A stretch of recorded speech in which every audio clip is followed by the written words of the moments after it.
ఇవాళ భగవాన్ రమణుల గురించి మనం కొన్ని విషయాల్ని విజ్ఞాపన చేసుకుందాము అని అనుకున్నాం. నేను మీకు ఒక విషయాన్ని నివేదన చేస్తాను. రమణుల గురించి వినేటప్పుడు కేవలం దాన్ని ఒక కథాంశంగా వినేటటువంటి ప్రయత్నాన్ని చెయ్యకండి. మహాపురుషుల యొక్క జీవితాలు చదువుతున్నప్పుడు, మహాపురుషుల యొక్క జీవితాలకు సంబంధించినటువంటి ఘట్టములను వినేటప్పుడు మీరు ఒక కొత్త కోణంలో దాన్ని వినవలసి ఉంటుంది. రమణులు మహాజ్ఞాని. మీరు వారి గురించి ఇప్పుడు నేను చెప్తుండగా వారి జీవితం గురించి విందురు కానీ, రమణుల జీవితంలా కోట్ల మంది జీవితాల్లో ఒక్కరి జీవితం కూడా ఉండదు. ఆయనకి 17వ ఏట ఎటువంటి భావన కలిగిందో అటువంటి భావనతో వారి శరీరమును విడిచిపెట్టేంత వరకు ఉన్నారు. ఒక జ్ఞాని గురించి విని మీరు పరవశం పొందాలి. జ్ఞాని చేసినటువంటి బోధని మీరు పట్టించుకోవాలి తప్ప రమణ మహర్షి గురించి మీరు విని రమణ మహర్షి గురించి చదువుకుని మీరు రమణ మహర్షిలా ఉందామని అనుకుంటే బాగా జ్ఞాపకం పెట్టుకోండి, జీవితం పాడైపోతుంది. అలా చేయరాదు. నేను ఎందుకు ఈ మాట ముందు చెప్తున్నానంటే చాలామంది జీవితాలు ఇలాగే అయోమయం చేసుకుంటారు. మహాపురుషులను మీరు అనుకరించరాదు. మీరు మహాపురుషులు అయిపోయిన తర్వాత మీ నడువుడి ఒకలా ఉంటుంది, మీ ప్రయత్నం అక్కర్లేదు. మీ అంతటా మీరు మహాపురుషులు అయ్యేంత వరకు మీరు మహాపురుషులను అనుకరించరాదు. 2, అజ్ఞానులను కూడా అనుకరించరాదు. ఈ 2 ఎప్పుడూ జీవితంలో బాగా జ్ఞాపకం పెట్టుకోండి. మహాపురుషుడి యొక్క జీవితాన్ని ఎందుకు మీరు చదవాలి అంటే అది చదవడం చేత ఈశ్వరుడి యొక్క అనుగ్రహం కలుగుతుంది. ఒక జ్ఞాని యొక్క జీవితంలో ఉండే అవస్థలను భగవంతుడు చెప్పినటువంటి భగవద్గీతాది విషయములు ఎలా సమన్వయం జరుగుతాయో, ఎంత ఆశ్చర్యకరమైనటువంటి రీతిలో ఆ జీవితాలు ఉంటాయో అర్థం చేసుకోవడం కోసం మాత్రమే మీరు దాన్ని సమన్వయం చెయ్యాలి తప్ప రమణుల గురించి ఇవాళ విని రేపు మనం కూడా రమణుల్లా అయిపోదాము అనేటటువంటి ప్రయత్నాన్ని ఏ ఒక్క విషయమునందు చేయరాదు. అలా చేస్తే నేను మళ్ళీ హెచ్చరిక చేస్తున్నాను, జీవితాలు అయోమయావస్థకి గురి అవుతాయి. అటువంటి పని ఎప్పుడూ చేయరాదు. మరి దేన్ని స్వీకరించవలే అంటే కేవలముగా వారి ఉపదేశాన్ని మీరు స్వీకరించాలి. ఆ జీవితములో ప్రతిపాదింపబడినటువంటి సత్యాన్ని మీరు స్వీకరించాలి. వారి జీవితంలో ఆ దశలను గమనిస్తున్నప్పుడు ఒక జ్ఞాని ఎంత గొప్పగా ఉంటాడు అన్నదాన్ని మీరు గమనించాలి తప్ప మీరు ఇమిటేట్ చేసే ప్రయత్నం చేశారనుకోండి, చాలా లేనిపోని ఇబ్బందులు వస్తాయి. అది మాత్రం బాగా దృష్టిలో పెట్టుకోండి. ఎందుకంటే నేను ఈ మాట ఇంత బాగా నొక్కి చెప్పవలసిన అవసరం ఎందుకు ఏర్పడుతోందంటే సమాజంలో ఒక అయోమయ అవస్థ నెలకొని ఉంది. ఇప్పుడు గభాలన ఎవరో పెద్దల గురించి చదవడం, ఎక్స్టెంపోర్ అంటారు చూసారా ఇంగ్లీష్లో, చాలా ఆవేశపూరితంగా మనం కూడా అలా ఉండవచ్చు అనేటటువంటి ఒక నిర్ణయానికి వచ్చేయడం కొంచెం ఎక్కువగా కనపడుతుంది. ఆ పోకడ అలా ఉండకూడదు. మీరు దేన్నైనా అధ్యయనం చేసినప్పుడు, దేన్నైనా విన్నప్పుడు మీరు చాలా ప్రశాంత చిత్తులై ఇందులో మనం స్వీకరించవలసిన అంశమేమి అన్నది మీరు స్థాయిని బట్టి మీరు నిర్ణయించుకోవాలి. అంతేకాని మీ స్థాయిని మీరు గుర్తిరగకుండా ఉపాసకుడు లేనిపోని పరుగులు పెట్టరాదు. అలా పరుగులు పెడితే ఏమవుతుందంటే ఇబ్బందులు వస్తాయి.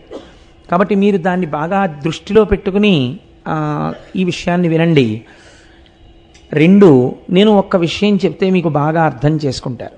నేను మీకు ఈ ప్రవచనాలు చేస్తున్నాను. నేను ఇన్ని ప్రవచనాలు చేస్తుండగా ఒకవేళ నా కూతురికి జ్వరం వచ్చిందనుకోండి, జ్వరం వచ్చి అది ఇంట్లో 100 జ్వరం 101 డిగ్రీలు జ్వరం వచ్చి పడుకుందనుకోండి, నేను ఇవాళ ఉపన్యాసం చెప్పడానికి ఎంత సంతోషంతో వచ్చానో నా కూతురు 101 డిగ్రీల జ్వరంతో పడుకుని ఉండగా నేను ఏమీ పట్టించుకోకుండా ఇది కేవలముగా పిల్లకి వస్తే వస్తుంది జ్వరం, దీని గురించి బాధ ఏమిటి అని నడిచి వచ్చేయవచ్చా? గృహస్థాశ్రమంలో అలా కుదరదు.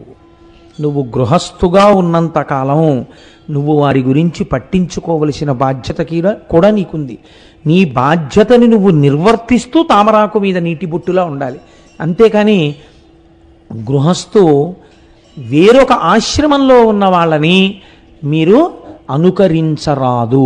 మీరు ఏ ఆశ్రమంలో ఉన్నారో ఆ ఆశ్రమానికి తగినట్టు మాత్రమే మీ జీవితం ఉండాలి. గృహస్థులా బతకాలి, బ్రహ్మచారి బ్రహ్మచారిలా బతకాలి. ఎవరి ఆశ్రమమో వారిదే. ఆ ఆశ్రమ నియమం తప్పి బ్రహ్మచారిలా బతికినా, బ్రహ్మచారి గృహస్థులా బతికినా, లేదా బ్రహ్మచారి గృహస్థు కలిసి వేరొక ఆశ్రమంలా బతికినా అది చాలా అసహ్యకరంగా ఉంటుంది.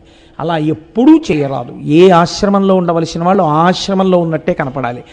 లేనిపోని వైరాగ్య ప్రకటనలు, లేనిపోనటువంటివి తెచ్చి ఒంటి మీద వేసుకుని ప్రవర్తిస్తే అది మీ ఉపాసన యొక్క లూజ్ అంటారు చూసారా, లూజ్ ఇన్ ది సెన్స్ వేలాడుతున్నటువంటి స్థితిని చూపిస్తుంది కానీ పరిపక్వతను సూచించదు.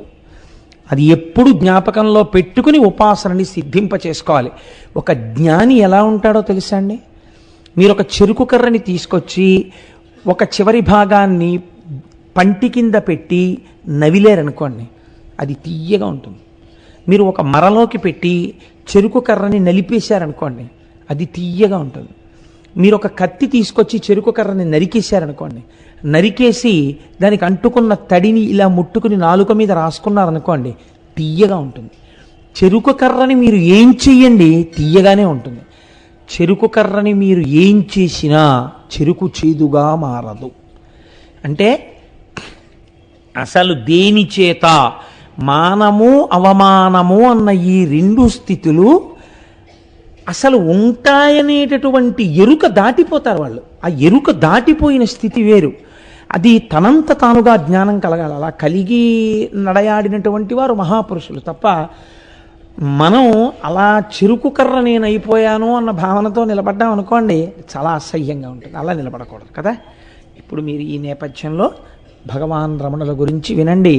ఎంత అద్భుతమైన జీవితమో, ఎటువంటి మహాజ్ఞానో మీరు అర్థం చేసుకుని వారికి నమస్కరించి మనం ఎప్పుడు ఏం కోరాలంటే, వారు ఏది అనుభవించి ఏది బోధ చేశారో ఈశ్వర మీ అనుగ్రహము చేత మాకు కూడా అటువంటి జ్ఞానము స్థిరపడుగాక అని మీరు ప్రార్థన చేయవలసి ఉంటుంది. ఇప్పుడు మీరు రమణుల యొక్క జీవితాన్ని ప్రస్తావన చేస్తాను. సావధాన చిత్తులై అవధరించండి. చిదంబరం క్షేత్రం మీకందరికీ తెలుసున్నటువంటి క్షేత్రం. అక్కడ స్వామి ఆకాశరూపుడై ఉన్నాడు. నిన్న ప్రస్తావన చేశాను. చిదంబరంలో కదలిక లేకుండా ఉండిపోయేటటువంటి తత్వమున్నటువంటి పరమేశ్వరుడు నటరాజమూర్తిగా వెలిసినాడు. అది ఆర్ద్రా నక్షత్రంలో వెలిశాడు. నటరాజ తత్వము చాలా చిత్రంగా ఉంటుంది. మీరు చూడండి, నటరాజు ఒక చేతిలో ఢమరుకని పట్టుకుంటాడు. ఆ ఢమరుకని కదిపితే దాంట్లోంచి శబ్దం వస్తుంది. అది సృష్టికి ప్రతీక. నవ్వుతూ ఉంటుంది ముఖం, అది స్థితికి ప్రతీక. ఒక చేతిలో అగ్నిహోత్రం ఉంటుంది, అది లయకి ప్రతీక. ఒక పాదం ఈ మాయా అనబడేటటువంటి రాక్షసుణ్ణి తొక్కి పెట్టి ఉంటుంది. ఒక పాదం ఇలా పైకి లేచి ఉంటుంది. అంటే బ్రహ్మమును పొందడానికి ప్రయత్నించు అని చెప్తుంటుంది. సృష్టికర్త, స్థితికర్త, ప్రళయకర్త మూడు తానై మీరు పొందవలసినటువంటి బ్రహ్మమును సూచించేటటువంటి స్థితిని చెప్తారు. కాబట్టి నటరాజమూర్తి పరబ్రహ్మమై ఉన్నారు. అమ్మా, ఈ పొగ చాలా ఎక్కువగా ఉంది. ఇది చాలా అభ్యంతరకరం, నాకు చాలా ఇబ్బందికరంగా ఉంటుంది. ఇంత పొగ ఎందుచేత వస్తుంది? దయచేసి చెప్పండి. నాకు గొంతు చోకప్ అయిపోతుంది. నేను మాట్లాడలేనంత పొగ వస్తే నాకు అదొక పెద్ద ఇబ్బంది.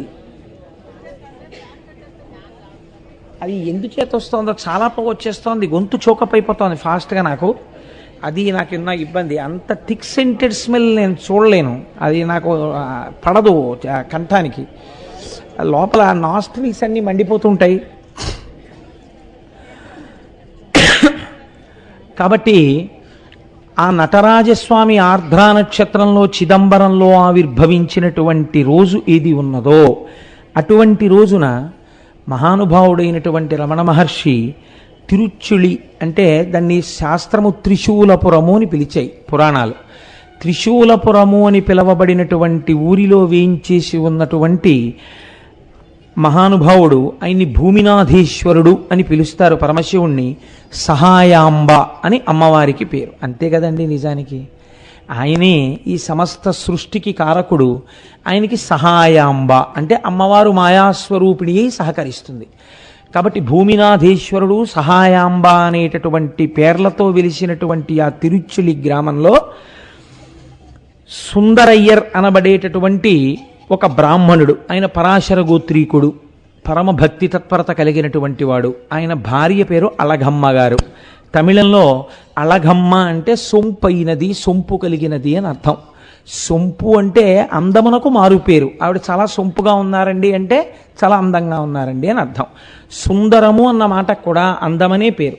సుందరయ్యర్ అంటే అందం, అళగమ్మ అంటే అందం. ఈ రెండు అందాలు కలిస్తే ఒక కొత్త అందం వచ్చింది. ఆ అందం శుభం.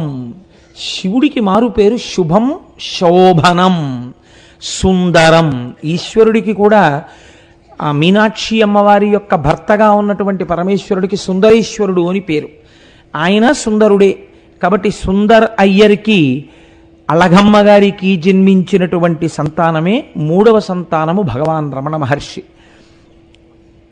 వారు జన్మించినప్పుడు యథార్థానికి పురుడు పోసినటువంటి ఆవిడ బాధపడిందట. ఎందుకు బాధపడింది అంటే, ఆడపిల్ల పుడుతుందనుకున్నాను, వరసైనటువంటి వాడు ఒకడు మేనబావ అయ్యేవాడు ఉన్నాడు, ఆడపిల్ల పుట్టలేదు, మగపిల్లాడు పుట్టాడు. మొట్టమొదట పుట్టినటువంటి ఆడపిల్లేమో శరీరాన్ని వదిలిపెట్టేసింది, ఆడపిల్ల కాలేదే అని బాధపడిందట. ఆవిడికి కళ్ళు లేవు, అంధురాలు ఆవిడ. పురిట్లో సాయం చేశారు బంధువు. ఆ పక్కన పురుడు పోస్తున్నటువంటి పూటకోళ్ళ, ఆ పురుడు పోసేటటువంటి మంత్రసాని అందిట, పుట్టిన పిల్లాడు ఎంత అందంగా ఉన్నాడో తెలుసా, బంగారు రంగులో మిరిసిపోతున్నాడు, నొక్కు నొక్కుల జుత్తు, పట్టు కూర్పులా ఎంత జుత్తుందో తెలుసా. ఈ పిల్లాన్ని కానీ నువ్వు చూడగలిగి ఉండి ఉంటే ఆడపిల్ల పుట్టలేదన్న మాట అని ఉండేదానివి కావు, అంత అందగాడు పుట్టాడు అందుట. ఆవిడ ఆ వృద్ధురాలు, సరే అంత అందగాడు పుట్టాడు, మగ పిల్లవాడు పుట్టాడు అని ఆ సమయంలో సంతోషించింది. ఈ పిల్లవాడే, ఈ 3వ కాన్పులో జన్మించినటువంటి పిల్లవాడే రమణ మహర్షి.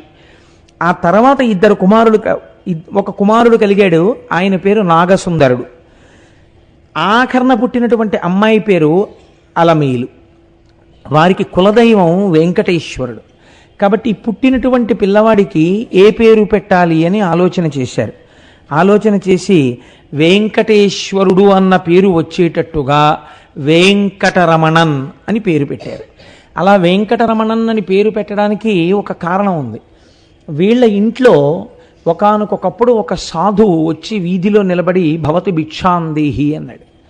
అంటే ఎప్పుడో వాళ్ళ పూర్వం జరిగినటువంటి కథ ఇది. వాళ్ళు అన్నారు, ఏమయ్యా నీకు భిక్ష కావలసి వచ్చిందా, భిక్ష వెయ్యం పొమ్మన్నారు. అంటే ఆయన అన్నాడు గుమ్మం ముందు నిలబడి, మీరు నేను భిక్షకి వచ్చి మీ ఇంటి ముందు నిలబడిన పరివ్రాజకుడను ఇంత చులకన చేసి మాట్లాడారు కనుక ప్రతి తరంలో ఒకడు మీ ఇంట్లో సన్యసిస్తాడు అని వెళ్ళిపోయారు. అప్పటి నుంచి వాళ్ళ ఇంట్లో ప్రతి తరంలో ఒకరు సన్యాసి అయి వెళ్ళిపోవడం అనేటటువంటిది అలవాటుగా ఉంది. ఈ సుందరయ్యర్ అన్నగారు ఒక ఆయన ఉండేవారు. ఆయన కూడా మహాభక్తుడు. 18 సంవత్సరాలు మాత్రమే వారు మామూలుగా సాంసారికమైనటువంటి జీవనమునందుండి సుఖములను అనుభవించారు. 18వ సంవత్సరం రాగానే వెంకటేశ్వర అయ్యర్ వారి పేరు, వారు సన్యసించి చిదంబరం వెళ్ళి కూర్చున్నారు. ఆయన ఏం చేసేవారోటో తెలుసా అండి, చిదంబరం కొండకి ఎవరైనా ప్రదక్షిణం చేసి రాగానే వారి చెప్పులు అడుగు పుచ్చుకొని ఆ చెప్పులు తుడుస్తూ ఉండేవారు. ఆయన చిదంబరం కొండకి ప్రదక్షిణం చేశారు అని. రమణ మహర్షి యొక్క తండ్రి గారైన సుందరేశ్వర అయ్యర్ తన అన్నగారు జ్ఞాపకానికి వచ్చి ఆయన పేరు కూడా కలుపుకున్నట్టుంటుంది అని చెప్పి వెంకటరమణన్ అనబడేటటువంటి పేరు రమణ మహర్షికి ఉంచారు.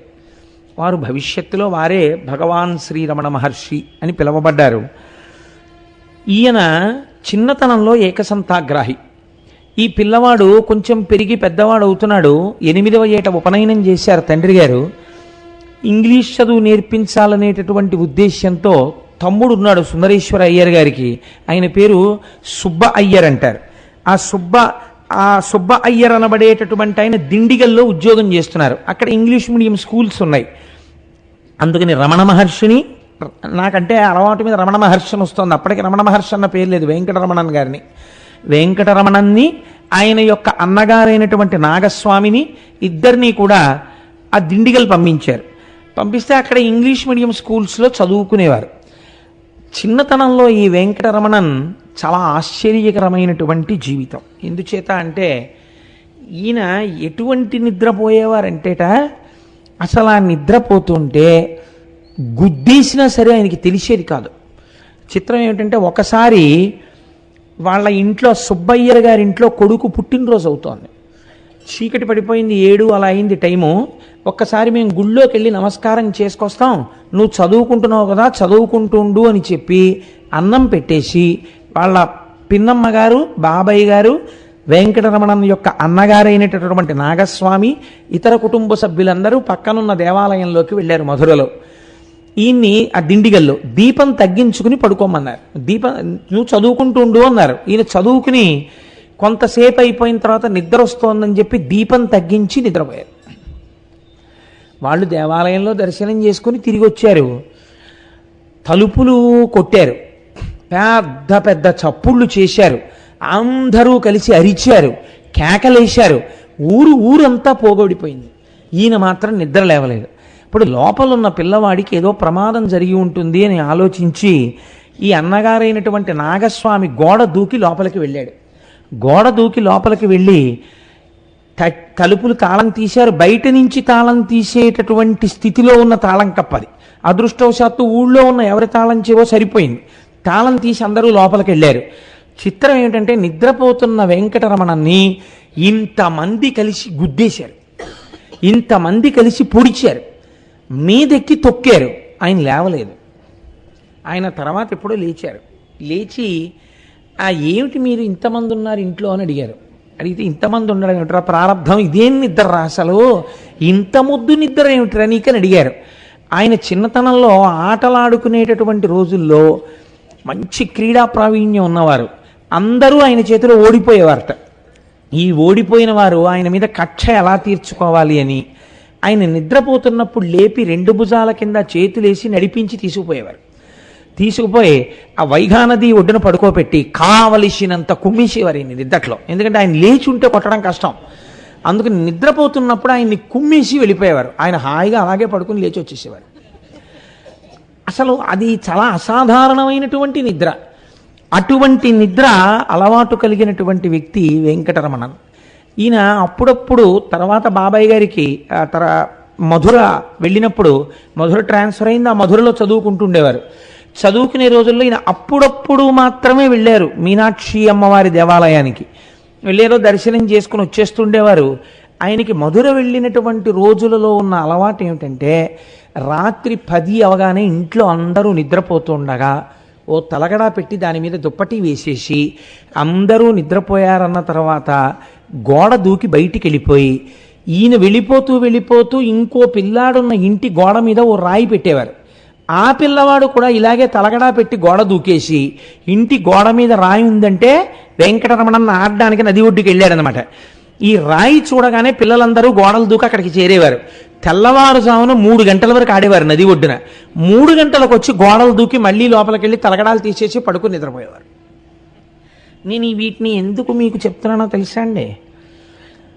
భగవాన్ రమణులు అనగానే మనం ఏమనుకుంటాం? అయ్య బాబోయ్ ఎలా ఉంటుందో ప్రారంభం అనుకుంటాం.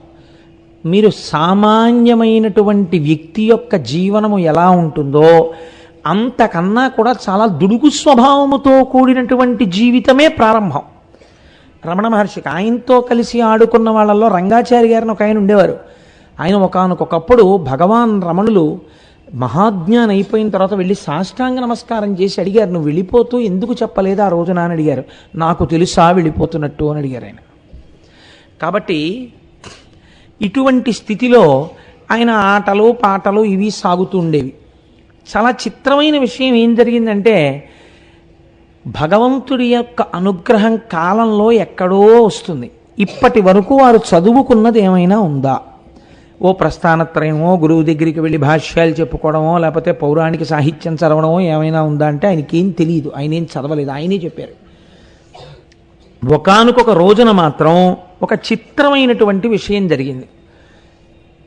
ఈయన మధురలో గుడివైపుకు వెడుతుండగా అటువైపు నుంచి ఒక బంధువు వస్తున్నారు. పెద్దవారు కదా అని, అయ్యా బాగున్నారా, ఎక్కడి నుంచి వస్తున్నారు అని అడిగారు. నేను అరుణాచలం నుంచి వస్తున్నాను అని ఆయన అన్నారు. అరుణాచలం నుంచి వస్తున్నాను అన్న మాట వినపడగానే ఈయన ఆగిపోయి, అరుణాచలమా, దీనితో నాకేదో సంబంధం ఉంది అని అనిపించింది ఆయనకి. అరుణాచలం ఎక్కడుంది అని అడిగారు. అరుణాచలం తెలియదా, తిరువన్నామలై అంటారు కదా అని ఆయన వెళ్ళిపోయారు. అప్పటి నుంచి వెంకటరమణన్ యందు చిన్న మార్పు రావడం ప్రారంభమైంది. ఈశ్వరుడి పట్ల భక్తి పెరగడం ప్రారంభమైంది. ఇంతలో వాళ్ళ తండ్రి గారు శరీరం వదిలిపెట్టేశారు.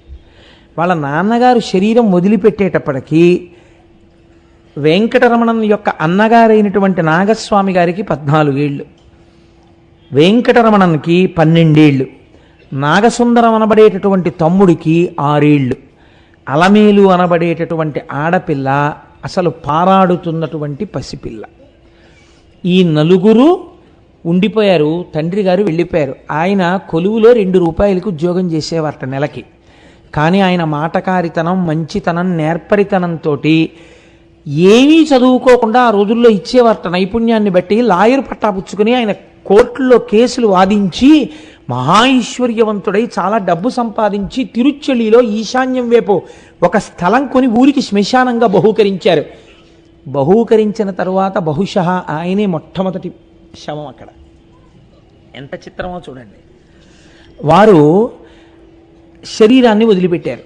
వదిలిపెడితే పాపం తమ్ముళ్ళు అన్నలు ఆ రోజుల్లో చాలా మంచివాళ్ళు ఉండేవారులా ఉంది. ఈ సుబ్బయ్యర్ గారేమో 2 పిల్లల్ని తనతో చదివించడానికి తీసుకెళ్ళిపోయారు. 2వ తమ్ముడు ఈయన యొక్క భార్యని, ఆ ఆడపిల్లని, వాళ్ళిద్దరి సంక్షేమాన్ని ఆయన చూస్తున్నారు. ఈ అరుణాచలము అన్న మాట వినపడగానే ఈయనలో చిన్న మార్పు ప్రారంభమైంది. ఒక రోజున బాబయ్య గారు సుబ్బయ్యర్ చదువుకోవడం కోసమని పెరియ పురాణం అడిగి తెచ్చుకున్నారు ఎవరినో. పెరియ పురాణం అంటే శివభక్తుల యొక్క చరిత్రలో 63 మంది నాయనార్ల చరిత్ర ఉంటుంది. ఆ పెరియ పురాణాన్ని సుబ్బయ్యర్ తెచ్చుకుంటే ఇంట్లో పుస్తకం ఉంది కదా అని వెంకటరమణన్ చదవడం మొదలెట్టారు. ఒక్కొక్క భక్తుడి కథ చదువుతూ ఉంటే ఆయన కన్నుల వెంట ఆనంద ప్రవాహములు కారడం మొదలెట్టాయి. ఒక మార్పు వచ్చేసి ఆయన మధురలో ఉన్నటువంటి మీనాక్షి అమ్మవారి గుడికి వెళ్ళి కొన్ని గంటల పాటు నాయనార్ల విగ్రహం ముందు, అమ్మవారి గుడి ముందు ధ్యానంలో కూర్చుని ఉండిపోయేవారు. మెల్లమెల్లగా ఇంటికి వచ్చేస్తూ ఉండేవారు. పిల్లాళ్ళలో ఏదో మార్పు వస్తోంది అని గమనించారు. రోజు పిన్నికి కూరలు తరిగి పెడుతుండేవారు, నీళ్లు తోడి పెడుతుండేవారు, బోల్డ్ అంత పని చేస్తుండేవారు. ఒకానొక రోజున ఒక ఆశ్చర్యకరమైన సంఘటన జరిగింది. ఈలోగా వెంకటరమణన్ పెద్దవారు అవుతున్నారు. ఆయన అన్నగారైనటువంటి నాగస్వామి గారికి వివాహమైంది. వాళ్ళ అత్తవారి ఇల్లు కూడా మధురయ్యే. అందుకని అన్నగారు వదిన గారి దగ్గరికి ఈయన వెళ్ళారు వెంకటరమణన్. వెడితే ఒకానొక రోజున అందరూ బయటికి వెళ్ళారు, వెంకటరమణన్ ఒక్కరు ఇంట్లో ఉన్నారు. అప్పుడు 17వ సంవత్సరం ఆయనకి. ఇదే ఆయన జీవితాన్ని మార్చేసింది ఈ సంఘటన. కొన్ని సంవత్సరముల పాటు గురు శుశ్రూష చేసి కూడా స్థిరీకరింపబడినటువంటి జ్ఞానం ఎన్ని జన్మల తపస్సు యొక్క ఫలితమో, ఎన్ని జన్మలలో చేసినటువంటి ఆరాధనా ఫలితమో అకస్మాత్తుగా ఈశ్వరుని చేత కృప చేయబడింది. ఆయన మేడ మీద గదిలో ఉన్నారు వెంకటరమణన్.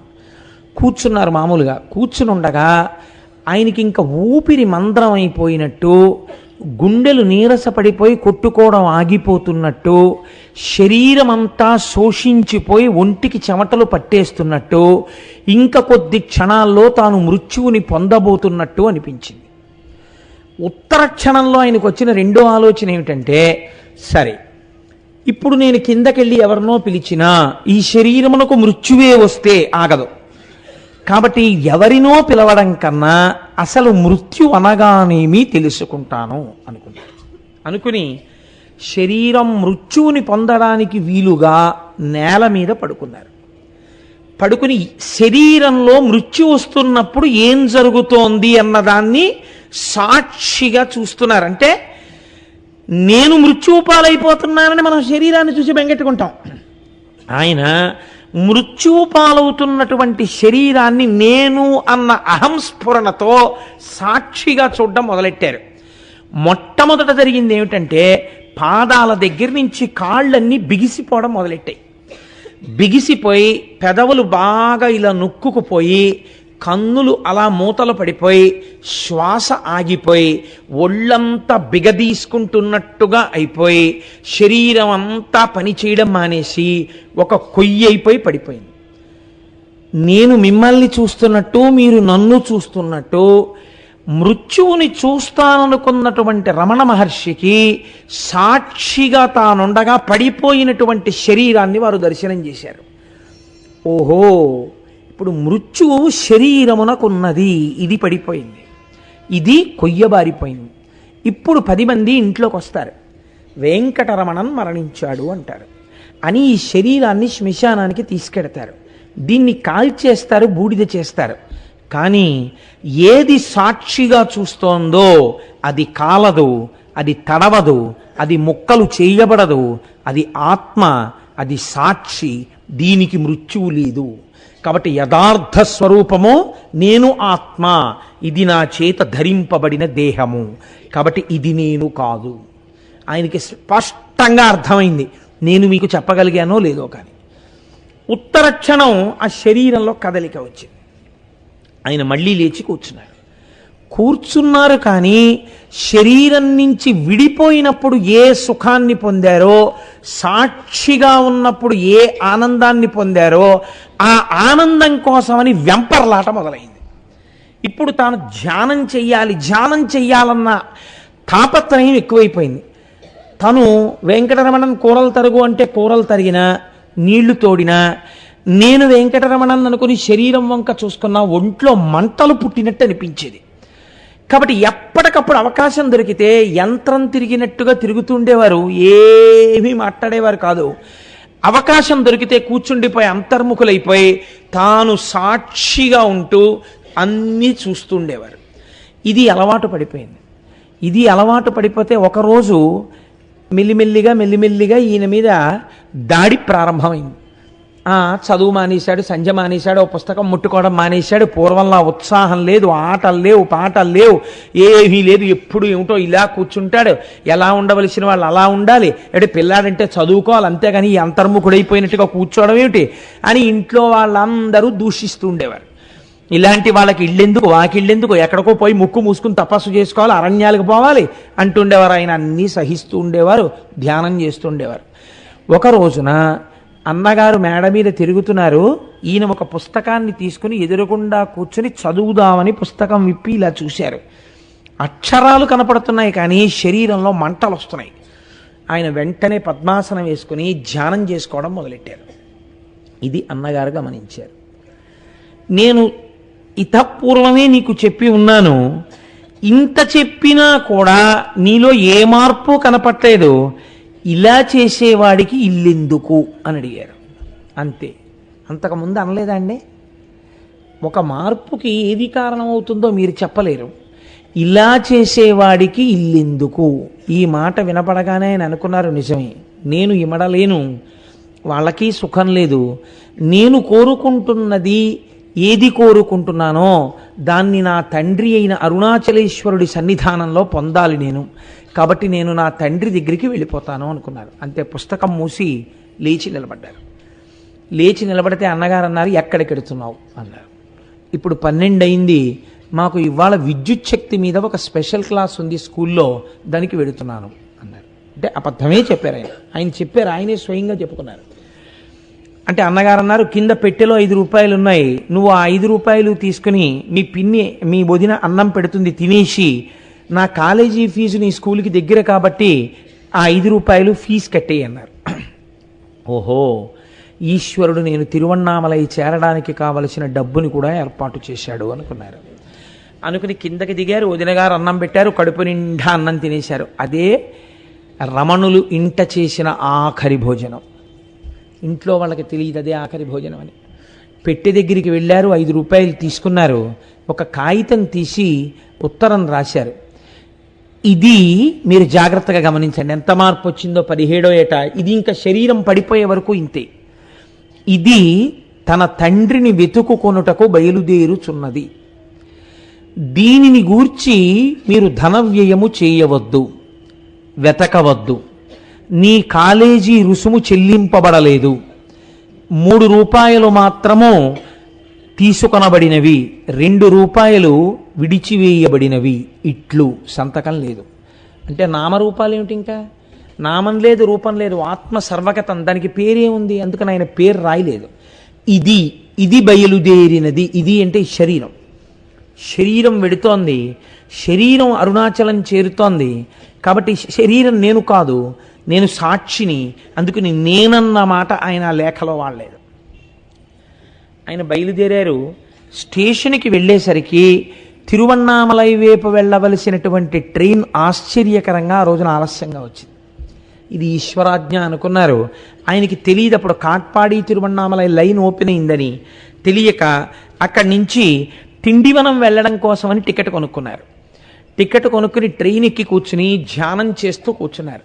ఈశ్వరుడు అడుగడుగున ఆయన్ని వెళ్ళవలసిన మార్గం చూపించేశాడు. ఒక మౌల్వి ఆ పెట్టెలో ఎదురుగుండా కూర్చుని అందరికీ భగవత్కథలు చెప్తున్నాడు. ఆయన అన్నాడు, చిన్న స్వామి ఇందాకడి నుంచి చూస్తున్నాను ధ్యానంలో ఉన్నారు, మీరు ఎక్కడికి బయలుదేరినట్టు అన్నాడు. తిరువన్నామలై అన్నారు ఆయన. మరి ఈ ట్రైన్ ఎక్కి ఎక్కడికి ఎడతారు అన్నారు. తిండివనం దిగుతాను అన్నారు. తిండివనం దిగి వెళ్ళవలసిన అవసరం లేదు, విల్లిపురం దిగిపోతే విల్లిపురం నుంచి కాట్పాడికి ఇప్పుడు కొత్త ట్రైన్ లైన్ ఓపెన్ అయింది, అందులో మీరు తిరువన్నామలైకి వెళ్ళవచ్చు. కాబట్టి తిండివనం దిగిపోండి, నేను కూడా తిరువన్నామలై ముందు స్టేషన్కి వెడతాను అన్నారు. 2 బేరికాయలు కొనుక్కున్నారట ఆయన. ఒక అర్ధనాయో ఎంతో పెట్టి అందులో ఒక కాయ సగం తిన్నారు, ఆకలి తీరిపోయినట్టు అనిపించింది. ఒక వ్యాఖ్యానంలో అయితే రాశారు, 3 పూటలా అన్నం తిని చిరుతిళ్ళు తినే వ్యక్తికి ఆ ధ్యానంలోకి వెళ్ళిపోయిన తర్వాత కేవలముగా ఒక బేరికాయలో సగం తింటే ఆకలి తీరిపోయి ఆయన విల్లిపురంలో దిగిపోయారు. మరునాడు తెల్లవారుజామున తప్ప ట్రైన్ లేదు. ధ్యానమగ్నుడై కూర్చున్నారు. తెల్లవారింది, రైలు వచ్చింది. ఆ రైలు ఎక్కారు. రైల్లో పూర్తిగా టికెట్ కొనుక్కోవడానికి కావలసినంత డబ్బు లేదు, 3 రూపాయలే కదా ఆయన తెచ్చుకున్నారు. అందుకని మాంబలం పట్టు అనబడేటటువంటి స్టేషన్లో దిగిపోయి అక్కడి నుంచి తిరువన్నామలైకి నడిచి వెళ్ళిపోదామని చెప్పి కొన్ని కిలోమీటర్ల దూరం నడిచారు. నడిచి నల్లూరు అనబడేటటువంటి ఊరు చేరుకున్నారు. అక్కడే జ్ఞాన సంబంధర్కి కొండ మీద ఉన్నటువంటి పరమేశ్వరుడు జ్యోతి రూపంలో సాక్షాత్కరించాడు. ఆ గుళ్ళోకి వెళ్ళి చీకట్లో కూర్చుని ధ్యానం చేస్తున్నారు. వారికి అక్కడ జ్యోతి దర్శనమైంది. ఈలోగా అర్చకుడు వచ్చాడు, పూజ చేశాడు, ప్రసాదాలు నైవేద్యం పెట్టాడు. పెట్టిన తరువాత ఈయన నాకు ఆకలిగా ఉంది, కొద్దిగా ప్రసాదం పెడతారా అని అడిగాడు. చీకట్లో ఎక్కడో లోపల కూర్చున్నావు, బయటికి రా, నీకు పెట్టడానికి ఇక్కడ ప్రసాదాలు ఎవరు వండి సిద్ధం చేయలేదు అన్నాడు అర్చకుడు. ఆయన ఏమీ అనలేదు.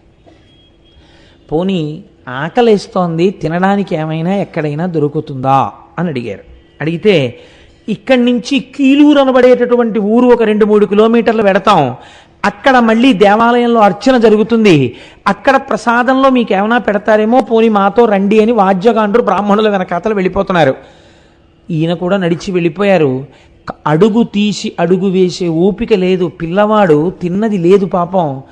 వెళ్ళి అలాగే ఆ కీలూరు చేరుకున్నారు. పూజ చేసేసారు బ్రాహ్మణులు. పూజ చేసేసి, అమ్మా మీరు ఎక్కడికి ఆ ప్రయాణం, అంతమంది కూర్చుంటే ఎక్కడికంటే జనం మీద అడుగులు వేసేసుకుంటూ ఎక్కడ కూర్చోవాలి, కానీ ఎప్పుడో వచ్చి ఎంతమందికి డిస్టర్బెన్స్ అది. కాబట్టి ఆయన అక్కడి నుంచి బయలుదేరి ఆ కీలూరు అనబడేటటువంటి ఊరు చేరుకుని ఆ కొండ మీద బ్రాహ్మణులు అర్చన చేసిన తరువాత, అయ్యా నాకు ఇప్పుడైనా కొంచెం పెడతారా, ఆకలిస్తోందని అడిగారు. నీకు పెట్టడం కోసమే వండి తెచ్చామనుకున్నావా, పెట్టమన్నారు అని వాద్యగాండ్రకి ప్రసాదం పెట్టారు. పెడితే దేవాలయంలో వాయిద్యం వాయించేటటువంటి వాద్యగాండ్రు పిల్లవాడిని చూసి, అయ్యో పాపం ఎంత నీరసపడి ఉన్నాడో అని, ఎందుకు వచ్చిన జన్మండి, బ్రాహ్మణుడిగా పుట్టామంటే సరిపోతుందా, ఏ విద్య లేకుండా, ఏ సంధ్యావందనం లేకుండా, లోకమునందు మర్యాద చూడకుండా బతికిన బ్రాహ్మణ్యం ఏమిటి? వాద్యగాండ్రు పెట్టారు. వాళ్ళకొచ్చిన ప్రసాదంలో భాగాన్ని ఆయనకి పెట్టారు. పెడితే వాళ్ళు ఎంత మర్యాదతో మాట్లాడారంటే, బాబు మేము పెట్టాను తింటావు, కానీ నీళ్లు దొరకాలంటే అదిగో ఆ పక్కనే బ్రాహ్మణ వీధి ఉంది, అక్కడికి వెళ్ళి నీళ్లు అడిగి తాగునాయనా అన్నారు. అంటే ఆ పిల్లవాడు బ్రాహ్మణ వీధిలోకి వెళ్ళి ఒక ఇంటి ముందు నించుని, అమ్మా నాకు కొంచెం మంచినీళ్ళు ఇస్తారా అని అడిగారు. వాళ్ళు మంచినీళ్లు తెచ్చే లోపల వారు ధ్యానమగ్నులే అయిపోయారో, స్పృహే తప్పిపోయిందో, పడిపోయారు నేల మీద. పడిపోయిన తర్వాత వారికి మర్నాడు ఉదయం తెలివొచ్చింది. తెలివొచ్చేటప్పటికి ఎంత ఆకలితో ఉన్నారంటే, రామకృష్ణ పరమహంసకు పుట్టేది ధ్యానంలో ఈ ఆకలి. అన్నపు రాశిని చూపించేవారు తీసుకెళ్ళి, తీరేది ఆకలి. అప్పుడు ఆయన కింద పడిపోయి పెంట కుప్ప మీద పడిపోయి ఉన్నటువంటి అన్నాన్ని ఏరుకుని మట్టిలో ఉన్నదాన్ని ఊదుకుని తిని మంచినీళ్ళు తాగారు. తిని మంచినీళ్ళు తాగి అక్కడే ఉన్నటువంటి ముద్దుకృష్ణ అయ్యర్ అనబడేటటువంటి ఒకరి ఇంటికి వెళ్ళి, ఆ రోజు గోకులాష్టమి, ఆయన ఒక భాగవతోత్తముడు, వారి ఇంటికి వెళ్ళి, అయ్యా నాకు కొద్దిగా అన్నం ఉంటే పెడతారా అని అడిగారు. అడిగితే ఆయన చెల్లెలు నదీ స్నానానికని వెళ్ళారు. అప్పటికి ఈయన నూతి దగ్గర స్నానం చేస్తున్నారు. నువ్వు ఉండవయా, మా చెల్లెలు వస్తుంది, నీకేమైనా పెడుతుంది. ఆ చెల్లెలు చాలా సంప్రదాయ నిష్ట కలిగినటువంటి స్త్రీ, ఆవిడికి మడి ఆచారం చాలా ఎక్కువ. ఇంటికి వచ్చారు. అయ్యో నాయన, గోకులాష్టమి, నువ్వు పిల్లవాడివి, చూస్తే నువ్వే చిన్ని కృష్ణుల్లో ఉన్నావు, నీకు పెట్టాలని ఉంది, కానీ నేను మడి కట్టుకుని వంట చెయ్యాలి, అప్పటి వరకు ఆకగలవా అంటే ఈయన చాలా నీరసంగా ఆకలితో ఆవిడ వంక చూశారు. అయ్యో ఉండలేవా, పోన్లే సద్దెన్న ఉంది పెడతానుండు, ఒకరి ఆకలి తీర్చడం కన్నా మడి గొప్ప కాదు కదా అని ఆ తల్లి ఎంత అదృష్టం చేసుకుందో. ఆవిడ పూర్వం అంటే మడిబట్టతో సద్దెన్నం ముట్టుకునేవారు కాదు, ఎవరి శౌచం వారిది, నేను దాన్ని తప్పు పట్టట్లేదు, మంచిదే, ఒక్కొక్కరు ఒక్కొక్క స్థితిలో ఉంటారు. ఆ సద్దెన్నం తీసుకొచ్చి పెడితే ఆయన సద్దెన్నం తిని బయలుదేరి 20 కిలోమీటర్ల దూరం తిరువణ్ణామలై చేరాలి. ఆ ముద్దుకృష్ణ భాగవతారిని, నా చెవులకు ఉన్నటువంటి ఈ జోళ్ళు, ఉపనయనంలో చెవులు కుట్టిస్తారు కదా, ఈ చెవులకు ఉన్నటువంటి జోళ్ళు మీ దగ్గర తాకట్టు పెట్టుకుని నాకు ఒక్క 5 రూపాయలు ఇవ్వగలరా అని అడిగారు. అడిగితే ఆయన చెవిపోగులు తీసి చూశాడు, మంచి బంగారం, మంచి కెంపులేసి ఉన్నాయి, 20 రూపాయలైనా ఇవ్వచ్చు అనుకున్నాడు. అనుకుని తప్పకుండా 5 రూపాయలు ఇస్తాను, కానీ నాయన మళ్ళీ నీ జోళ్ళు నువ్వు విడిపించుకోవాలనుకున్నప్పుడు నువ్వు వచ్చి నువ్వు పట్టుకెళ్ళని చెప్పి తన అడ్రస్ రాసి 5 రూపాయలు ఇచ్చారు. చిత్రం ఏమిటంటే, ఆయన ఆ ఇంట్లోంచి బయటికి వెళ్ళగానే అడ్రస్ కాగితాన్ని చింపేసి బయట పారేశారు. ఆ లోపల ముద్దుకృష్ణ భాగవతార్ చెల్లి మాత్రం గబగబా వచ్చి, అయ్యో నాయన మళ్ళీ అన్నం లేక ఏమి ఇబ్బంది పడతావో, ఇగో ఈ పిండి వంటలు పట్టుకెళ్ళు అని ఒక మూట కట్టి ఇచ్చింది. ఆయన 20 కిలోమీటర్ల దూరము నడిచి తిరువణ్ణామలై చేరుకున్నారు. తిరువణ్ణామలై ఆయన చేరేటప్పటికీ తెల్లవారుతోంది. ఆ రోజుల్లో తిరువణ్ణామలైలో అరుణాచలేశ్వరుడి దేవాలయానికి జీర్ణోద్ధరణ జరుగుతోంది. అందుకని 9 గంటలు అయితే తప్ప గుడి తెరిచేవారు కాదు, ఎందుకంటే అవన్నీ పెద్ద పెద్ద కర్రలు, ఇనపవి అన్నీ కట్టి ఉండేవి. తెలియక చీకట్లో ఎవరు పెడితే దేన్ని కొట్టుకుంటారో, ఏ పడుతుందో ఇబ్బంది వస్తుందని చెప్పి తెరిచేవారు కాదు.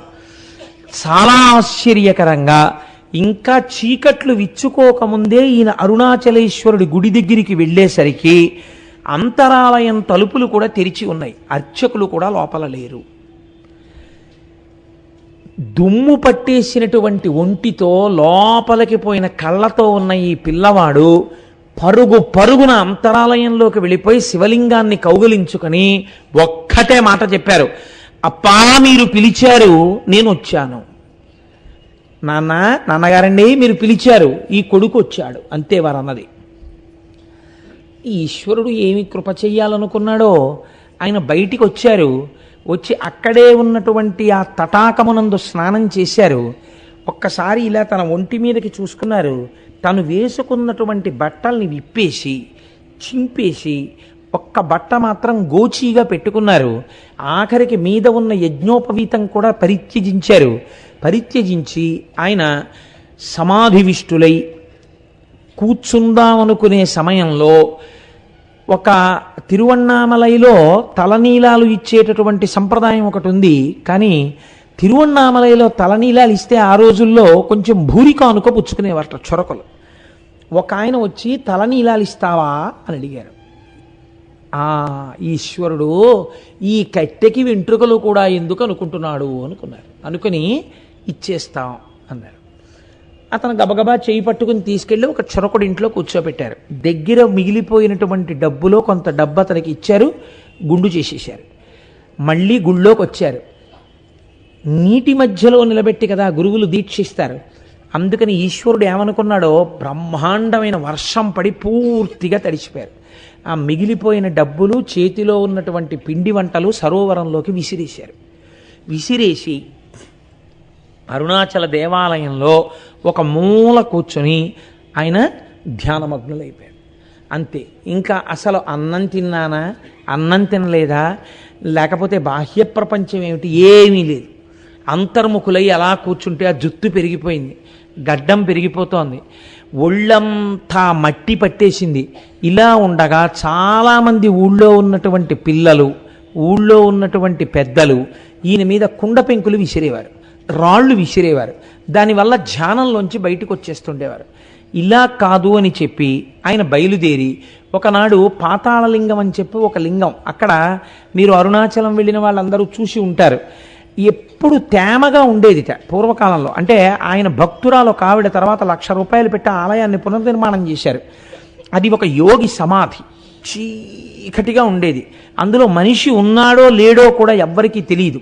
ఆ శివలింగం వెనకాతలకి వెళ్ళి కూర్చొని ధ్యానమగ్నులై ఉండిపోయారు. ఉండిపోతే ఆయన అలా కూర్చుని ఉండగా ఈ తొడల కింద మెల్లిగా చమాయం పొందేమో పురుగులు, జిర్రులు అవి చేరి కరిచేస్తుండేవి. కరుస్తుంటే నెత్తురు కారిపోతుండేది. నెత్తురు కారిపోతుంటే మనుష్యుల నెత్తురు తాగి కొరికేటటువంటి లక్షణం ఉన్న పెద్ద పెద్ద చీమలు తొడల కింద చేరి ఆ నెత్తురు చప్పరిస్తూ ఆయన తొడలు కొరికేస్తుండేవి. అలాగే అట్టలు కట్టేసి తొడలన్నీ కొరుక్కుపోయి ఏమీ తెలియకుండా సమాధిమగ్నులై ఉండేవారు. పెట్టుకున్నటువంటి గోచి కూడా శుభ్రంగా శిథిలం అయిపోయింది. ఒక ఆవిడ ఎందుకో ఒకానొక రోజున తొంగి చూసింది లోపలికి, ఉలిక్కి పడింది. తేజస్సుతో ఒక పిల్లవాడు తపస్సులో ఉన్నాడు. ఆవిడికి భయం వేసి కదపడానికి వెళ్ళి ఆయన దగ్గర బట్టలు పెట్టి ఇవి కట్టుకుంటారన్న ఉద్దేశ్యంతో ఒక తువ్వాలు, ఒక పంచ అవి పెట్టి ఆవిడ వెళ్ళిపోయింది. తన శరీరం గురించే తనకి ఎరుక లేనటువంటి వ్యక్తికి ఆవిడ పట్టుకొచ్చి పెట్టినటువంటి బట్ట ఎలా తెలుస్తుంది? ఆయన అలాగే సమాధిమగ్నులై ఉన్నారు. శేషాద్రి స్వామి కనిపెట్టారు. కనిపెట్టి ఒక రోజున శేషాద్రి స్వామి కూడా బ్రహ్మజ్ఞాని, కంచికామకోటి కంచిలో ఉన్నటువంటి అమ్మవారి అనుగ్రహం పొందినవారు. ఆయన వెడుతున్న పిల్లలు వెనకాతలపడి రాళ్ళు విసురుతుండేవారు. ఆయన ఒకనాడు పాతాళలింగం దగ్గరున్న పిల్లవాడి కోసమని వెడుతుంటే వెనకపడి పిల్లలు ఆయన రాళ్లతో కొడుతుంటే శేషాద్రి స్వామి లోపలికెళ్ళి అక్కడ ఉన్న వాళ్ళని నలుగురిని పిలిచి, ఒక బ్రాహ్మణ స్వామి ఇందులో ఉన్నాడు, ఆ పిల్లవాడిని ఎత్తి పైకి తీసుకురండి, ప్రాణత్యాగం అయిపోతుందో ఏమిటో, తొడలన్నీ కొరికేసి ఆ పిల్లాడికి ఏం చెప్పారు. ఆయన ఒక బ్రహ్మజ్ఞాని కాబట్టి గుర్తుపట్టారు. అప్పుడు ఒక నలుగురు వచ్చి ఈయన్ని కదిపితే ఈయన కదలలేదు. ఈయన ధ్యానమగ్నుడై అలాగే ఉండిపోయారు. ఉండిపోతే ఈయన్ని అలాగే ఎత్తి తీసుకొచ్చేటప్పటికీ మీరు నిజంగా కొన్ని వ్యాఖ్యానాలు చూస్తుంటే ఒళ్ళు జలధరిస్తుందండి.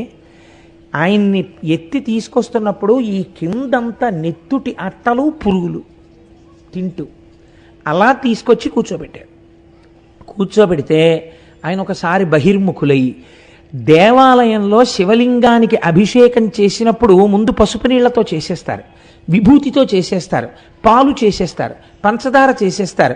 అన్నీ చేసేస్తే ఇవన్నీ కలిసి పక్కనున్న సోమసూత్రంలోంచి అభిషేక కుండంలో పడిపోతాయి. ఒక్కొక్కళ్ళ మన ప్రవృత్తి ఎలా ఉంటుందో చూడండి.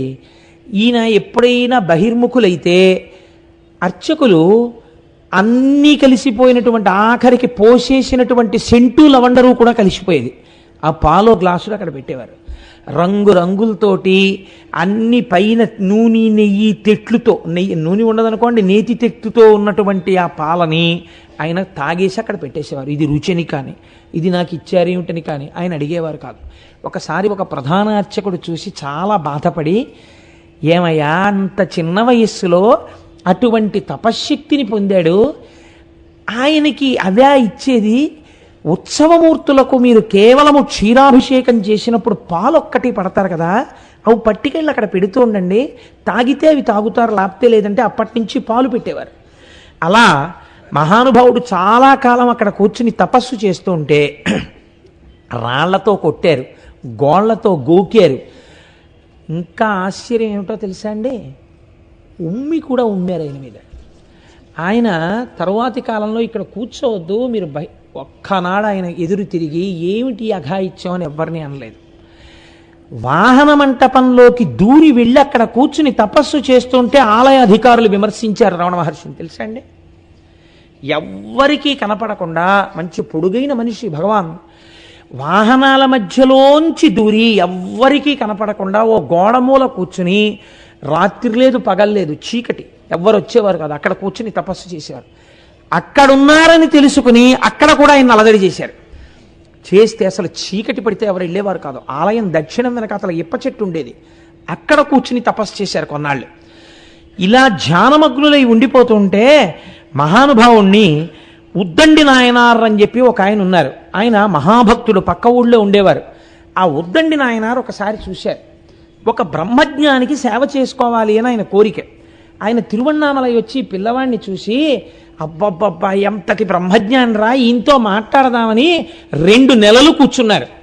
ఆయన ఎప్పుడూ కళ్ళు విప్పలేదు, మాట్లాడలేదు. ఎప్పుడో కొన్ని రోజులకోసారి కళ్ళు విప్పి అక్కడ పాలుంటే తాగి మళ్ళీ ఇలా కూర్చున్నారు. ఎప్పుడు వెనకాతల ఏదైనా పలకరిస్తూ వెళ్ళినా మౌనమే శరణ్యం, ఏమి మాట్లాడేవారు కాదు. మళ్ళీ వచ్చి కూర్చుని మళ్ళీ ధ్యానం చేసుకునేవారు. ఈ ఉద్దండి నాయనారికి బాధ ఆగక వెళ్ళి ఇంత అన్నం తెచ్చి పెట్టేవారు బహిర్ముఖులైనప్పుడు. ఈయన కొంచెం బహిర్ముఖులు అవగానే ఆయన పరిగెత్తుకెళ్ళి అన్నం పట్టుకొచ్చేవారు. మీకు చిత్రం తెలుసా అండి, ఆయన అన్నం తేవడానికి వెళ్ళే లోపల రమణ మహర్షి అంతర్ముఖులైపోతూ మళ్ళీ ధ్యానంలో కూర్చుంటే, ఒక రోజున ఉద్దండి నాయనార్ తిరిగి వచ్చేసరికి ఒక ధూర్తుడు ఆలయంలో ప్రదక్షిణం చేసి స్వామి దర్శనం చేసుకుని వెళ్ళిపోతూ, రాయల్లే కూర్చున్నాడు తపస్సని వంక పెట్టని ఆయన వెనక చేరి ఆయన మెడమించి వీపు వరకు మూత్ర విసర్జన చేసి వెళ్ళాడు. దూరం నుంచి ఉద్దండి నాయనార్ చూశారు, భగవానులు వెనక్కి చూశారు, ఆయన మూత్ర విసర్జన చేస్తున్నాడు. ఆయన ఏమీ అనలేదు, అలాగే కూర్చున్నారు. ఇక్కడి నుంచి పోసినటువంటి మూత్రంతో వీపు అన్నీ తడిసిపోయాయి. ఏమిటి ఆయన చేసిన నేరం? నేను అందుకే అడుగుతున్నాను, బ్రహ్మజ్ఞాని కెనాట్ బి ఇమిటేటెడ్. తుల్య నిందాస్తుతిర్మౌని సంతుష్టో ఎనకే నచిత్ అనికేత స్థిరమతి భక్తిమాన్ మే ప్రియో నరః. మహానుభావులు, మహాజ్ఞానులు, అటువంటి వాళ్ళు ఈ గడ్డ మీద పుట్టపట్టి ఈ దేశానికి ఇంత పేరొచ్చింది. అటువంటి గడ్డ మీద మనం తిరుగాడుతున్నాం. అటువంటి వారి ఫోటో ఒకటి ఇంట్లో లేకపోతే, అటువంటి వారి గురించి పుస్తకం ఇంట్లో లేకపోతే, అటువంటి వారి గురించి బిడ్డలకి చెప్పుకోవడం మీకు చేత కాకపోతే, ఒక్కసారి తిరువణ్ణామలై వెళ్ళకపోతే, ఏ సోఫాలో మహానుభావుడు పడుకున్నాడో అది మీరు చూపించకపోతే పిల్లలకి, మీరు తండ్రిగా విఫలమైపోయినట్టే జీవితంలో కదండి. ఎంత పవిత్రమూర్తి అండి మహానుభావుడు. ఆయనకు ఆ ఉద్దండి నాయనారికి కళ్ళ నీళ్ళు ఆగలేదు. ఆయన మీద మూత్రం పోశారని బెంగ పెట్టుకుని వాళ్ళని వీళ్ళని బతిమాలి ఆఖరికి తీసుకెళ్తే తంబిరాన్ అనబడేటటువంటి ఒక మహాత్ముడు ముందుకొచ్చి, ఇక్కడ వద్దు, చాలా ఇబ్బందిగా ఉంది, ఇన్ని గురుమూర్తం తీసుకెళ్లి గురుమూర్తంలో కూర్చోపెడతామని చెప్పి ఆలయానికి దగ్గరలో ఉన్న గురుమూర్తంలో కూర్చోబెట్టారు. చిత్రం చూడండి, ఆ గురుమూర్తం నిండా ఇంతంత చీమలట.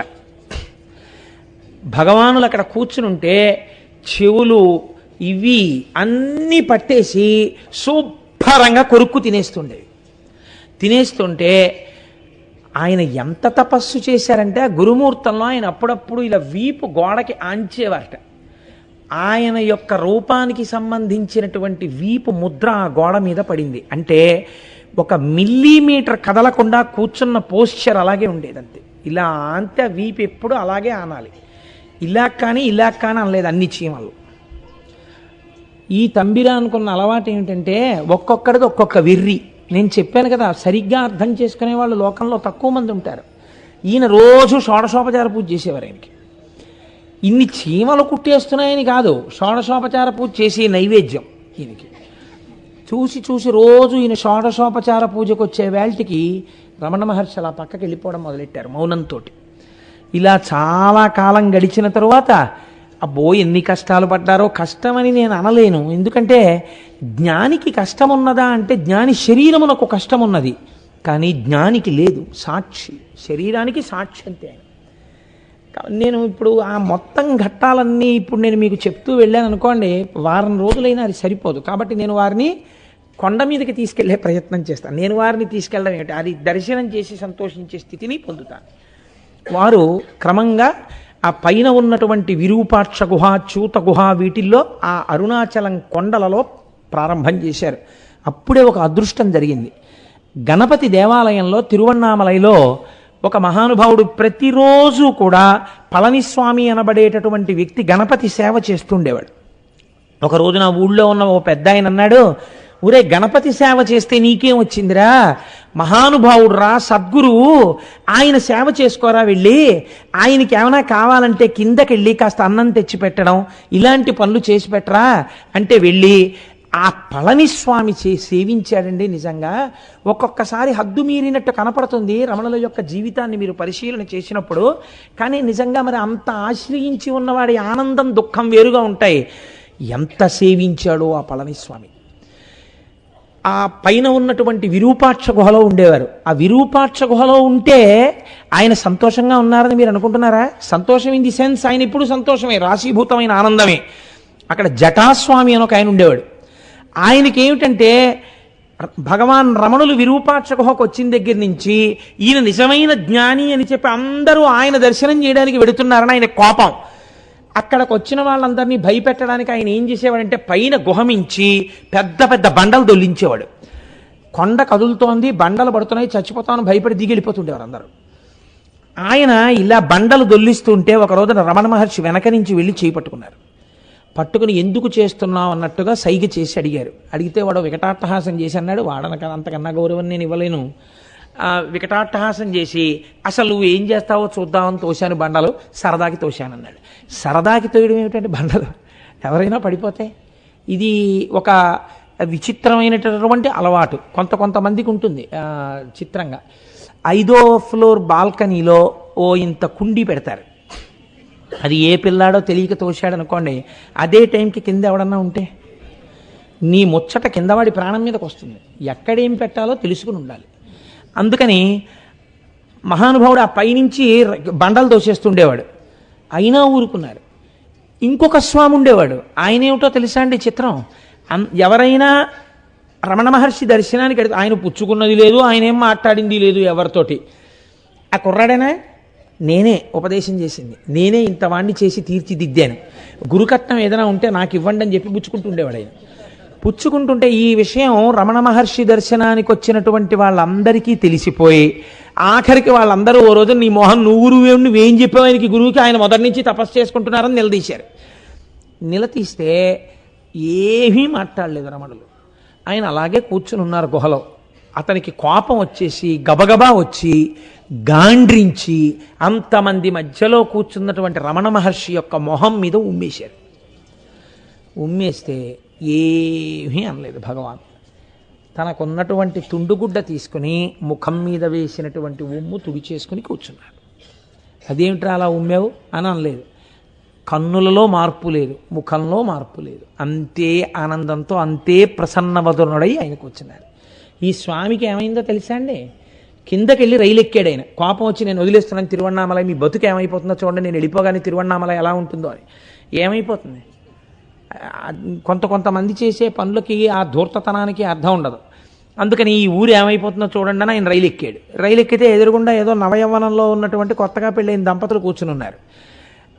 నేను స్వామిని అన్న అహంకారం అందుకని చెప్పేసి ఆ పిల్లాడికి ఏదో పని చెప్పాడు. ఈయన చెప్తే అతను ఏదో కొత్తగా పెళ్ళయింది, పెళ్ళంతో సరదాగా ముచ్చట్లలో ఉన్నాడు. అతను లేవలేదు, వెళ్ళకపోతే ఏమిటి ఆ పడుచు పెళ్ళంతో నీకు ముచ్చట్లు, పిచ్చి పిచ్చి వేసలేస్తున్నావు, ఎవరు అనుకున్నావో తెలుసా నేను అన్నాడు.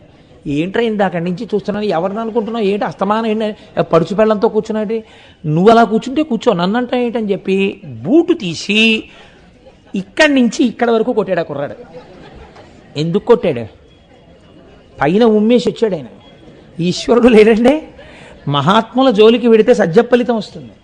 ఎన్ని జరిగాయో ఇలాగా. మళ్ళీ కొన్నాళ్ళు పోయాకొచ్చాడు ఆయన. వచ్చి రమణ మహర్షిని ఉన్నవారిని ఉన్నట్టు ఎత్తుకుపోయి ఓ బండ మీద కూర్చోబెట్టి, అప్పుడు నేను నీ మీద ఉమ్మేశాను కదా, ఆ కోపం నీకు ఇంకా మనసులో ఉంటే నా మీద ఉమ్మేసేయన్నాడు. అంటే ఆయన ఎప్పటి మాట, ఆయన నవ్వుతూ కూర్చున్నారు. ఆయన ఏమనలేదు. నువ్వు ఇలాగే ఇదిగో ఇది ఇక్కడే వచ్చింది, అన్నింటికీ నవ్వుతావు, నేను నీకు ఉపదేశం చేస్తాను, నిర్వికల్ప సమాధి అంటే ఏమిటో నేర్పుతాను, నువ్వు నేర్చుకో అంటుంటే శిష్యులందరూ వచ్చారు. వస్తే మీకు ఇక్కడ పని లేదు, పెద్ద మనుషులు మాట్లాడుకుంటున్నాం, మీరు వెళ్ళిపోండి అని, నువ్వు నిర్వికల్ప సమాధి, నీకు మంత్రోపదేశం చేస్తాను అది ఇది అంటే ఆయన వద్దనేవారు కాదు. ఆయన చెప్తుంటే ఈయన ఏమీ తెలియని వాళ్ళు అలా వింటుండేవారు. అన్నింటికీ సాక్షి అంతే. ఎవరికి వస్తుందండి అలాంటి జీవితం? అసలు ఇట్స్ ఎ పెక్యూలియర్ లైఫ్, ఏ జ్ఞాని కెనాట్ బి ఇమిటేటెడ్. అందుకని అలా చూస్తూ ఉండేవారు. ఆఖరికి ఆయనకి కోపం వచ్చి, నేను చెప్పింది వింటున్నావో తెలియదు, వింటలేదో తెలియదు, ఆయనతో గొడవ పడ్డాడు. మళ్ళీ గొడవ పడితే నలుగురు అందరూ శిష్యులందరూ వచ్చి, నువ్వు మామూలుగా వెళ్ళవి, ఈసారి నిన్ను చావగొట్టేస్తామని కర్రలు ఎత్తాడు. ఎత్తితే ఇంక నేను వెళ్ళిపోతున్నాను, ఈ ఊరి నుంచి నేను వెళ్ళిపోయాక ఏమవుతుందో చూడండి అని మళ్ళీ శాపాలు ఎట్టి వెళ్ళిపోయాడు. ఇంకా వెళ్ళిపోవడం ఆయన మళ్ళీ రాలేడు. ఆయన ఏమైపోయాడో తెలియదు. తిరువన్నామలై అలాగే ఉంది. కాబట్టి మహానుభావుడు ఇలాగే ఆయన గుహలో కూర్చునుండగా వస్తుండేవారు, విడుతుండేవారు. అయితే మీకు నేను ప్రధానమైనటువంటి ఘట్టములను మాత్రమే కదా విజ్ఞాపన చెయ్యగలను ఒక్కరోజు ఉపన్యాసంలో. ఒకసారి కావ్యకంఠ గణపతి ముని, నిన్నటి రోజున మీకు చెప్పాను, ఆయన రథం మీద చెయ్యేస్తే రథం కదిలిందని. వారికి రథం కదిలిన తర్వాత వారికి వెళ్ళి కూర్చుంటే, నాకు అసలు బ్రహ్మమును గురించి చెప్పేవాడెవడు అని ఒక అనుమానం వచ్చింది. కొండ మీద ఉన్న బ్రాహ్మణ స్వామిని అడగాలి అనుకున్నారు. అప్పటికి ఆయన ఇల్లు బయలుదేరిన తర్వాత ముద్దు కృష్ణ భాగవతుల ఇంట్లో చెవులకున్నటువంటి జోళ్లు తాకట్టు పెట్టినప్పుడు మాట్లాడడమే. ఆ తర్వాత కొన్ని సంవత్సరముల పాటు ఇంకా ఆయన మాట్లాడలేదు. ఆయన స్వరపేటికి సంబంధించినటువంటి నాళములు కూడా ఇంచుమించు మూసుకుపోయి, ఈ స్థితిలో ఉండగా ఈయన గబగబా కొండెక్కారు. కొండెక్కితే పళనిస్వామి ఎవరిని పడితే వాళ్ళని లోపలికి రానిచ్చేవాడు కాదు. గుహకు తడికి ఉండేది, ఆ తడికి తాళం వేసి వెళ్ళేవాడు. ఆయన శరీర శోధనకు వెళ్ళవలసి వచ్చింది, ఏదో కాలకృత్యాలు తీర్చుకోవడానికి. ఆ రోజున ఎందుకు ఆయన తాళం వెయ్యకుండా దడి గేటు తీసి వెళ్ళిపోయాడు. వెళ్ళిపోతే వస్తూనే కావ్యకంఠ గణపతి ముని లోపలికి వెళ్ళారు. ఆయన అదృష్టవశాత్తు గుహలో తపస్సులో లేరు రమణులు. ఆయన బయట కూర్చుని ఓ బండ మీద కూర్చుని ఉన్నారు. ఈయన వెడుతూనే కుడి చేత్తో కుడిపాదాన్ని, ఎడం చేత్తో ఎడం పాదాన్ని గట్టిగా పట్టుకుని, అయ్యా నన్ను కావ్యకంఠ గణపతి అంటారు. నేను ఎన్నిటినో చదువుకున్నాను, పండితుడు అనిపించుకున్నాను, ఎన్నో మంత్రములను ఉపదేశం పొందాను, ఎంతో తపస్సు చేశాను, కానీ బ్రహ్మమును దర్శించుట ఎట్లు అన్నది నాకు తెలియలేదు. మీరు నాకు ఉపదేశం చేస్తారు అనే ఆశతో వచ్చాను, కరుణించి నాకు ఉపదేశం చేస్తారా అని అడిగారు. ఎప్పుడూ నోరు విప్పనటువంటి వెంకటరమణులు ఆనాడు నోరు విప్పడం కోసమని ప్రయత్నం చేశారు, కానీ నోట మాట రాలేదు. నోట మాట రాకపోతే కంఠం రుద్ధమై ఉన్నది. చాలాసేపు అన్న తర్వాత ఒక మాట అన్నారు, నీవు మంత్రమును చేస్తున్నప్పుడు శబ్దము ఎక్కడ పుట్టుచున్నదో ఆ మూలస్థానము అన్వేషించు, అది నిజమైన తపస్సు. నీకు బ్రహ్మమును తెలుసుకోవాలన్న కోరిక పుట్టిన మనస్సు యొక్క మూలస్థానం ఎక్కడున్నదో దానిని అన్వేషించు, అది బ్రహ్మమున్న స్థానము, అదే బ్రహ్మము, అదే దానిని గుర్తెరుగుటకు సాధనము. ఈ మాట చెప్పి కాసేపు ఈ విరూపాక్ష గుహలో కూర్చుని తపస్సు చేస్తావా అని అడిగారు. అయ్య బాబోయ్, ఇంత అదృష్టమా అని ఆయన లోపల కూర్చుని 1 గంట సేపు వెంటనే రమణుల ఎదురుగుండా కూర్చుని ధ్యానం చేశారు. అందుకోలేకపోయానని ఆయనే చెప్పారు, ఆత్మస్థానం వరకు నేను వెళ్ళలేకపోయానని, కానీ అపారమైన శాంతిని పొందానని చెప్పారు. ఇంకా కానీ అసలు మనసులో ఆనందం ఏమిటి, ఇన్నాళ్ళకి రమణులు మొదట మాట్లాడింది నాతోటే, ఇది ఊళ్ళో చెప్పాలి. గబగబా కొండ కిందకి వెళ్ళిపోయి ఈ పళనిస్వామి వాళ్ళును ఇన్నాళ్ళకి వెంకటరమణన్ మాట్లాడారు, ఎవరు రథం తోశారో ఆయనతోనే మాట్లాడారు అనేటప్పటికీ తిరువన్నామలై అంతా కొండెక్కేసింది. ఎక్కేసేటప్పటికి అప్పుడు కావ్యకంఠ గణపతి ముని ఆయనకి పేరు పెట్టారు. ఇప్పటి వరకు మీరు ఈయనని వెంకటరమణన్నని పిలుస్తున్నారు, పూర్వాశ్రమనామం ఓసారి పలక మీద రాసి చూపించారు కనుక. ఇక నుంచి వీరిని భగవాన్ అని ఎందుకనవలే, బ్రహ్మవిత్ బ్రహ్మైవ భవతి, ఎవరు బ్రహ్మమును తెలుసుకున్నాడో వాడు బ్రహ్మమగుచున్నాడు.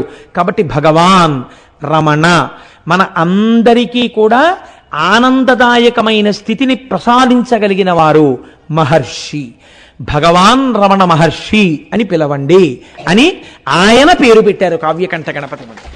ఆ పేరే ఈనాటికి లోకంలో భగవాన్ శ్రీ రమణ మహర్షి అని వాడుకలో ఉంది. అప్పుడే రమణ మహర్షి కూడా కావ్యకంఠ గణపతి మునిని నాయనా అని పిలిచారు. నాయనా అని దాక్షిణాత్యులు పిలుస్తూ ఉంటారు. ఆ పిలవడంలో ఒక విచిత్రం ఉంది. గణపతిని దక్షిణ దేశంలో నాయన అని పిలుస్తారు, కానీ శరీరముతో ఉన్న వాళ్ళని మాత్రం వాళ్ళు నాయన అని పిలవరట. కానీ ఒక్క గణపతి అనుగ్రహం చేత పుట్టినటువంటి వారు ఖచ్చితంగా గణపతి స్వరూపులే అని నాయనా అని పిలిచారు. అప్పటి నుంచి కావ్యకంఠ గణపతి ముని పేరు నాయనగా లోకంలో విస్మృతి చెందింది. ఉపదేశ సారము మొదలైనటువంటివి తమిళ భాషలో రచించిన తర్వాత కావ్యకంఠ గణపతి ముని యొక్క సంస్కృత ప్రౌఢిమ తెలుసున్నవారు కనుక రమణులు వారికి పంపించేవారు. చూతగుహలో ఉంటే పంపించి, అయ్యా మీరు దీన్ని సంస్కృత భాషలో వ్రాయండి అంటే పండితులకు చూపించి, ఇంతటి శ్లోకం మనం ఎప్పుడైనా రాశామా అని ఉపదేశ సారాన్నంతటినీ సంస్కృతంలోకి తర్జుమా చేశారు కావ్యకంఠ గణపతి ముని. కనుక వాళ్ళిద్దరిది అదొక విచిత్రమైన జీవితం అండి. ఒక్కొక్కసారి మహాత్ముల జీవితాలు చాలా విచిత్రంగా ఉంటాయి.